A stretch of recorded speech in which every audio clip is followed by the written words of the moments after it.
प्रिय मित्रों नमस्कार। मैं ओपी शर्मा ज्योतिषाचार्य नई विद्या ज्योतिष परामर्श केंद्र में आपका हार्दिक स्वागत करता हूं। आज का हमारा विषय है नवमांश कुंडली। जी हाँ, नवमांश कुंडली हम कैसे बनाते हैं, उसका क्या उपयोग मित्रों, इसके बारे में हम बताने का प्रयास करते हैं।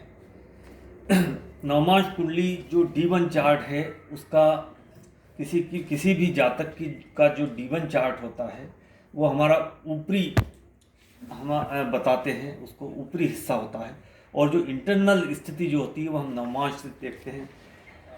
और यदि D1 चार्ट कुंडली का शरीर होता है तो नवमांश कुंडली को उसकी आत्मा कहते हैं। तो हम कैसे नवमांश कुंडली बनती है ये देखते हैं। नवमांश कुंडली से हम वैवाहिक स्थिति देखते हैं। इसके अलावा जीविका संबंधी ग्रह देखने के लिए भी यह काम आती है। कारकांश कुंडली आत्मकारक जो हाईएस्ट डिग्री वाला होल्डर जो ग्रह होता है वह नवमांश में जिस राशि में बैठता है वह राशि का स्वामी जीविका का कारक होता है। इसके अलावा स्वांश लग्न भी बनाते हैं। जो आत्मकारक ग्रह हाईएस्ट डिग्री होल्डर जो प्लेनेट होता है वो नवमांश में जिस राशि में बैठता है उसको लग्न बनाकर स्वांश कुंडली बनाई जाती है।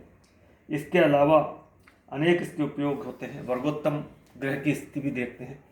तो हम नवमांश कुंडली कैसे बनाते हैं, तो इसमें जो एक राशि होती है वो 30 डिग्री की होती है और 30 डिग्री को हम 9 भागों में बांटते हैं। तो वो 9 मांश हो जाते हैं, अर्थात 9 उसके अंश हो जाते हैं। तो 30 डिग्री को जब हम 9 से भाग देते हैं तो प्रत्येक जो नवमांश होता है वह 3.3 डिग्री और 20 मिनट का होता है।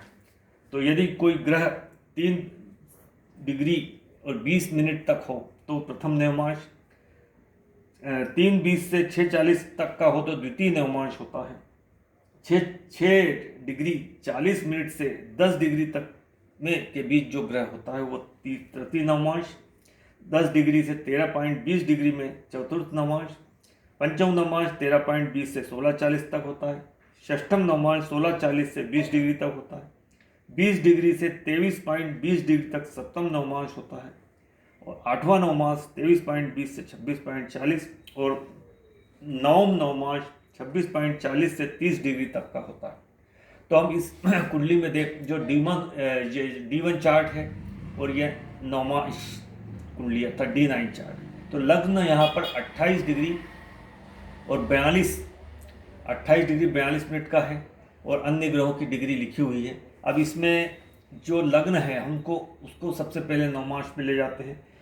तो यहाँ पर अग्नि तत्व का लग्न या ग्रह जिस अग्नि तत्व में बैठे हैं तो वह नवमांश में 1 से आरंभ होता है, अर्थात मेष राशि से।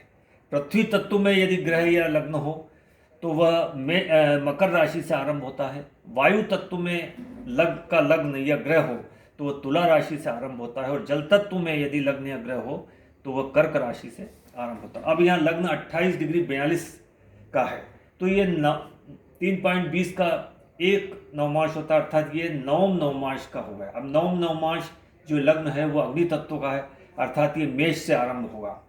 तो मेष से हम गिनेंगे इसको, तो मेष से नवम, तो ये 1 2 3 4 5 6 7 8 और 9, अर्थात लग्न जो है वो धनु राशि का बनेगा। तो ये धनु राशि का ये लग्न इस तरह से बन जाता है। अब इसके बाद हम ग्रहों की स्थिति देखते हैं। तो यहाँ पर सूर्य जो है वह अग्नि तत्व राशि में 17 डिग्री का है, अर्थात ये 17 डिग्री का जो है वह ये षष्ठम नवमांश से। तो ये जो है ये 1 से ही आरंभ होगा। अब यहाँ पर इसमें तो ये नवम धनु लग्न की कुंडली D9 चार्ट बन गया। यहाँ पर मेष राशि से षष्ठम नवमांश 6 तक गिनेंगे, 1 2 3 4 5 और 6। ये तो सूर्य यहाँ नवमांश कुंडली में कन्या राशि में स्थित हो जाएगा, अर्थात दशम भाव में।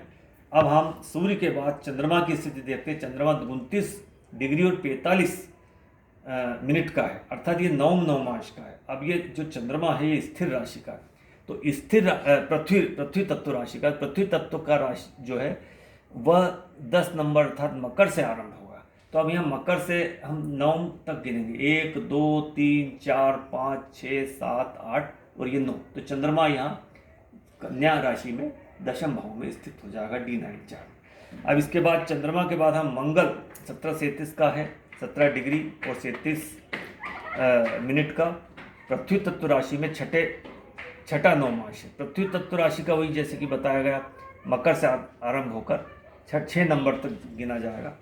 तो यहाँ मकर 1 2 3 4 5 और छठा, मंगल यहाँ D9 के इसमें सप्तम भाव में मिथुन राशि में स्थित हो जाएगा। अब मंगल के बाद बुध की का स्थान आता है, बारी आती है। तो बुध जो है वो 3 डिग्री और 41 मिनट का है, जो कि द्वितीय नवमांश में इसका स्थान आता है और द्वितीय नवमांश पृथ्वी तत्व में है। तो पृथ्वी तत्व में जैसे मकर से हम 2 बार गिनेंगे, तो ये 1 और 2, तो बुध यहाँ तृतीय कुंभ राशि में तृतीय भाव में स्थित हो जाएगा। अब बुध के बाद गुरु 4 डिग्री 42 मिनट का है, पृथ्वी तत्व में, ये द्वितीय नवमांश में है। तो द्वितीय नवमांश का वही हम मकर से आरंभ करेंगे, तो ये गुरु भी यहाँ पर 1 और 2 आरंभ स्थित हो जाएगा। अब गुरु के बाद हम शुक्र का लेते हैं। शुक्र 11 डिग्री 58 मिनट का है, जो कि जल तत्व राशि में चौथे नवमांश में है। तो ये 4 नंबर से गिना जाएगा। जल तत्व जो है ये कर्क राशि से गिनते हैं इसको, तो कर्क राशि में ये यहाँ से गिने जाएंगे 4 तक, 1 2 3 4, ये शुक्र यहाँ स्थित हो जाएगा 11th हाउस में, तुला राशि। अब शुक्र के बाद शनि जो है यहाँ 0 डिग्री और 23 मिनट में स्थित है, अर्थात प्रथम नवमांश में होगा ये। तो प्रथम नवमांश का जो है ये पृथ्वी तत्व में है, तो मकर से गिनेंगे तो ये मकर राशि में यहाँ पर D9 में ये अपने मकर राशि में होकर वर्गोत्तम हो जाता है। अब हम राहु की बारी आती है। राहु 3 डिग्री 2 मिनट का है, तो 3 डिग्री 2 मिनट प्रथम नवमांश में होता है और ये अग्नि तत्व में है। तो अग्नि तत्व में ये प्रथम नवमांश में होकर मेष राशि से आरंभ होगा, तो मेष राशि में स्थित हो जाएगा। अब केतु जो है वो भी 3 डिग्री 2 मिनट का है और वायु तत्व राशि में, तो वायु तत्व का आरंभ हम जो है वायु तत्व ये तुला राशि से करते हैं।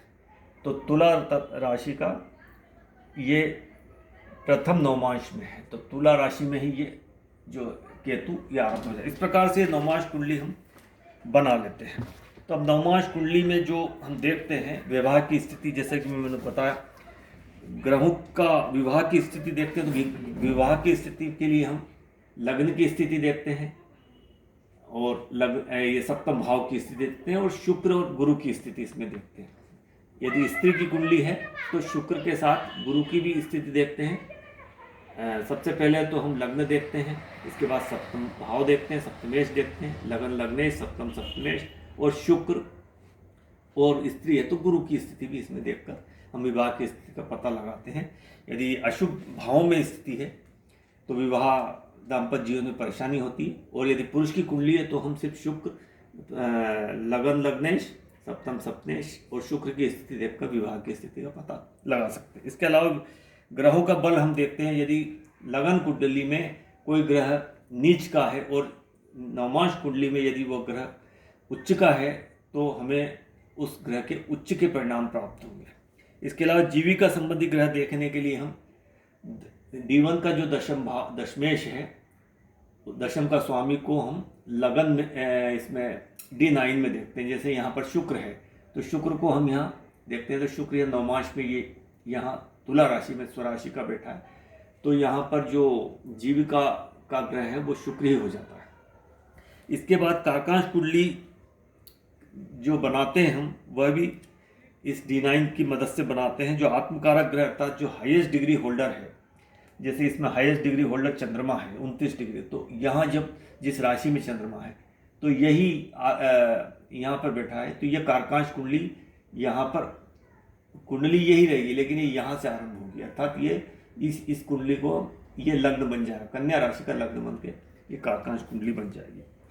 इसके बाद स्वांश कुंडली जो आत्मकारक ग्रह यहाँ पर चंद्रमा है 29 डिग्री 45 मिनट का, वो यहाँ जैसे दशम भाव में स्थित, तो यहाँ D9 का जो चार्ट है वो कन्या का लग्न हो जाएगा। जैसे भी धनु का है तो स्वांश कुंडली बनाना है, तो ये कन्या लग्न का स्वांश लगन हो जाएगा। इसके बाद इसके अलावा वर्गोत्तम ग्रह भी हम देखते हैं। जैसे इसमें शनि यहाँ पर मकर राशि का है, तो यहाँ पर शनि जो है ये वर्गोत्तम हो गया।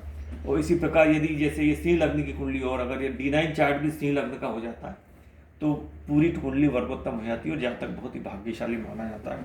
तो इस तरह मित्रों ये D9 चार्ट कैसे बनाते हैं इसके बारे में बताने का प्रयास किया। D9 चार्ट बहुत ही वर्ग कुंडलियों में बहुत ही महत्वपूर्ण स्थान है, और इसका हम D9 D1 का जो कंफर्मेशन करते हैं D9 चार्ट को देखकर, और जब भी हम कुंडली विश्लेषण करते हैं यदि D9 नहीं देखते हैं तो वो विश्लेषण अधूरा माना जाता है।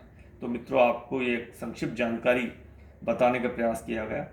यदि यह वीडियो आपको इन्फॉर्मेटिव लगता है तो लाइक, शेयर और चैनल को सब्सक्राइब करने की कृपा कीजिए। और वीडियो आपने पूरा देखा इसके लिए मैं आपको धन्यवाद देता हूँ। नमस्कार।